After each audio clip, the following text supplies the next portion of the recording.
Soyez les bienvenus si vous nous rejoignez sur l'antenne de Grand Lille TV. Nous sommes le vendredi 14 février.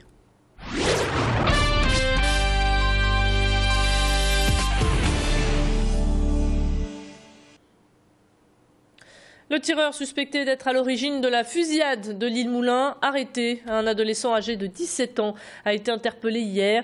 Il est suspecté d'avoir ouvert le feu le 19 janvier dernier sur un jeune homme rue de Trévis alors qu'il était en compagnie de 3 copines.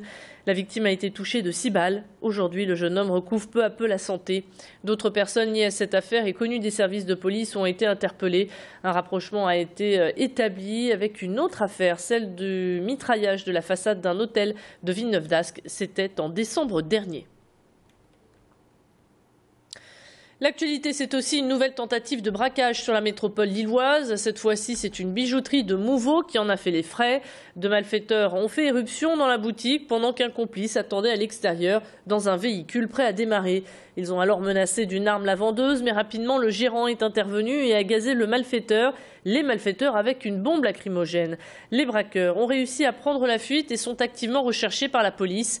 Grâce à la bienveillance des commerçants qui ont noté la plaque d'immatriculation, le véhicule devrait rapidement être retrouvé. L'un des témoins de la scène s'est confié au micro de Tanguy Lécluse. La silhouette tout de suite m'a interpellée parce que j'ai déjà été témoin d'un autre casse il y a 3 semaines. Et j'ai reconnu leur silhouette, oui, avec le même survêt avec capuche. Après, je n'ai jamais encore vu leur visage.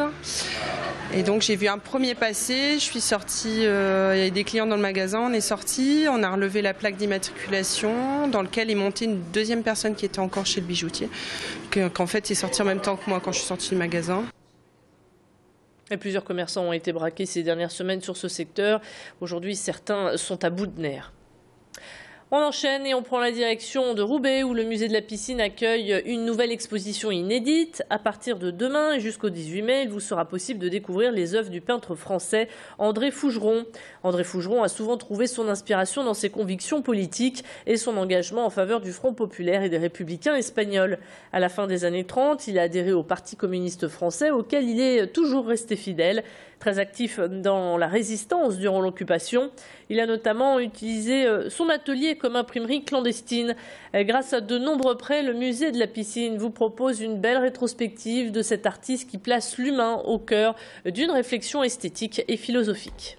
C'est un peintre qui a eu vraiment son heure de gloire, notamment à la Libération, qui était considéré à l'époque comme un des très grands artistes français de sa génération, mais qui, du fait qu'on a beaucoup lu son travail d'artiste à l'aune de son engagement politique, est apparu plus comme un témoin historique d'une époque politique donnée que comme un témoin artistique.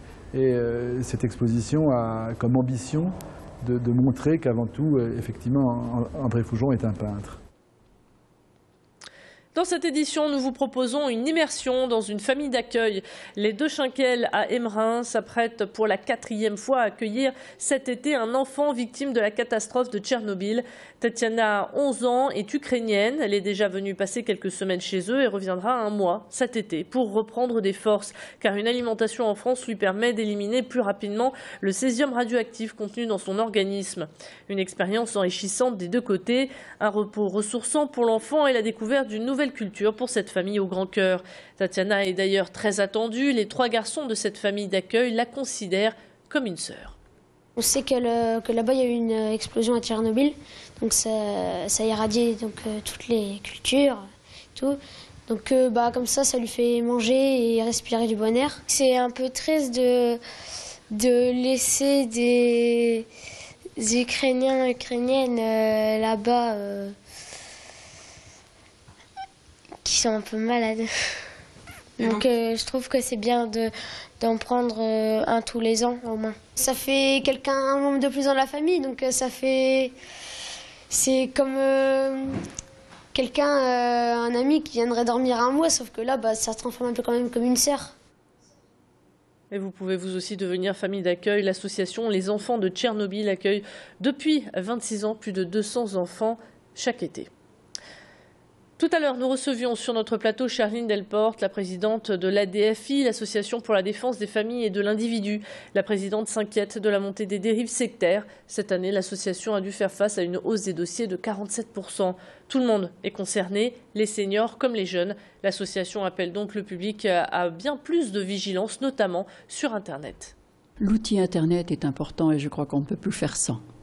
Mais il peut être hyper dangereux quand nous avons justement, par cet Internet, beaucoup de demandes, je dirais, de personnes sectaires, hein, qui vont proposer de belles choses, quelque chose qui va vous séduire, qui va nous séduire, mais derrière ça, sans faire une petite information ou s'informer sur ce qu'ils proposent, ça peut être quelque chose de dangereux pour la personne.